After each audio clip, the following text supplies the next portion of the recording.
The FBI starts to get closely interested in the blind sheikh, as a number of tapes containing his sermons are discovered in the home of El Sayed Nosir, Rabbi Kaheni's killer. It was extremely difficult to get very close information.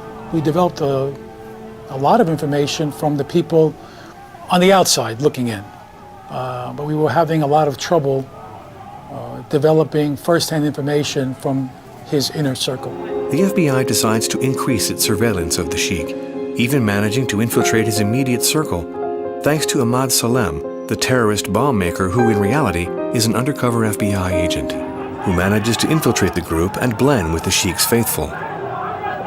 Fearing retaliation, the man, whose name at the time was Emad Salem, has since changed identities and now lives in hiding. John Antisev, Agent John, one day came to me with Agent Nancy Floyd and they said, "We have a picture, we want to show it to you. Do you know this man?" I said, "Of course, this is Sheikh Omar Abdul Rahman." "Who is Sheikh Omar?" I said, "He is the one who ordered the assassination of my president." "Oh, well, guess what? He is in America." I said, "It's a surprise for me because I know that since he escaped from Egypt, he is being listed on the terrorist lists and he should not be in any country." They said, "Well, somehow he managed to come to America and he lives in New Jersey." To this day, I don't know why the blind sheikh was issued a U.S. visa to come to the United States. It's never been adequately explained. I don't think even the 9/11 Commission was able to get to the bottom of it. Acquitted for the murder, Nosir is still convicted for charges of gun possession and assault. I went to visit Sayed Nosir in prison, and his cousins introduced me as a brother Emad, and Sayed Nosir accepted me as a friend. They're saying, "Well, so, what next?" And he said, "What next? What next is up to you." Verbatim words on Sayed Nosir, "I had done my part. Now it is your duty to do that jihad."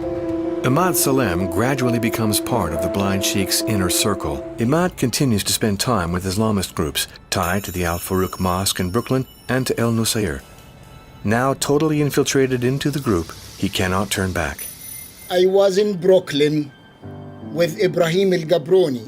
Ibrahim al-Gabroni is Sayyid Nosir's cousin.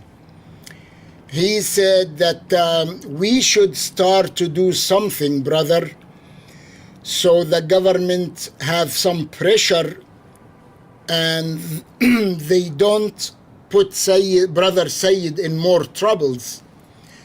So I said, "Sure, of course we should do something." He said, "Okay, do you know how to build a bomb?" I said, "Of course, that's what we do." He said, "Okay, I want you to build some bombs and I'll tell you later, what do you need?"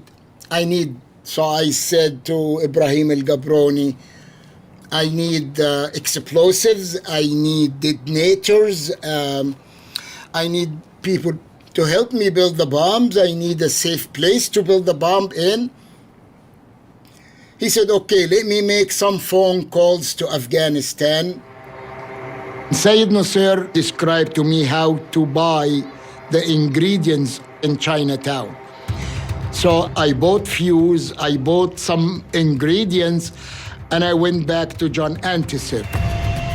What Emad reveals to the agent is a death list, including the names of a United States Senator from New York, Alphonse D'Amato, and the judge in El Sayed Nosir's trial, plus a handful of local justices and politicians. They wanted to kill 12 people. It was starting to really get intense. It eventually morphed into them asking Emad to make 12 pipe bombs. And then it became a serious issue. As an intelligence asset, what we say in our business, he was made promises that he did not have to testify in any type of criminal proceedings. And that's the way when we took him, we did not dispute that, knowing that at the time this would never go, there wouldn't be an issue anytime soon. So when he started getting involved with talks of assassinations and pipe bombs, of course, we had to change gears, and we had to go from an intelligence gathering operation to a criminal investigation and gathering evidence, trying to arrest these people. At this moment in time, the number one witness against everybody is Emad Salem himself, and he did not want to testify. And we were trying to convince Emad to wear a wire. So when he met with these people and talked about assassinations and killings and pipe bombs, that he would record the conversations of the people. And he refused. Like I said, very stubborn, proud man. He wasn't going to be forced to do anything. And our superiors wanted him to wear a wire. And unfortunately, they got into an issue of who was going to be the stronger will. So they put it to him, if you don't wear a wire, if you don't, testify in court, we're not going to continue to pay you. They start to ask me to wear a wire. And I understood that once I wear a wire, I have to testify in court. If I testify in court and my identity became public, then Sheikh Omar's followers in Cairo, they will kidnap my sister and behead her. It was a silly personal confrontation, and actually he said, and I quote him, "You son of a bitch, coming from the Middle East, dragging sand in your shoes all the way up to here to tell me how to run my FBI and how to do my job?" I told him, "Sir, I am doing your job. None of your agents could have went undercover that deep. I'm doing it. You're not." And that even provoked him more, and he said, "Get out of here." I walked out of his office. I looked at Nancy and John. I said, "Guys, when this bomb been built by somebody and goes off by somebody else, don't come knock on my door." And that was it, and I walked away. When I heard Emad was gone, I said, I can't believe it. I was so, disheartened and nervous and mad. I mean, I let them know exactly what I thought. I said, "This is insane." I said, you have a guy that's worked his butt off getting us this information, and God only knows what else is out there, and we're stopping this? The suits up there have no idea about surveillance, no idea about intelligence gathering. Back in New York, Emad Salem is finding that quitting a terror cell can be complicated. They continued for a month after I walked out, calling me every day, "Hey, brother, you gotta come to finish what you started." Sayyid Nusayr called me from Attica prison. "Brother, don't be afraid.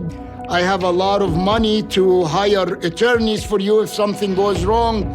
Brother, you gotta come finish cooking." And of course, I'm not a cook. What I was cooking is about to build a bomb. And every time I get these calls, I call John Antisev, and I immediately reported that to John. What Emad and the FBI would learn too late is that the cell had found itself a new cook. When Emad left the group in July of '92, another individual came in September, and that person was Ramzi Youssef.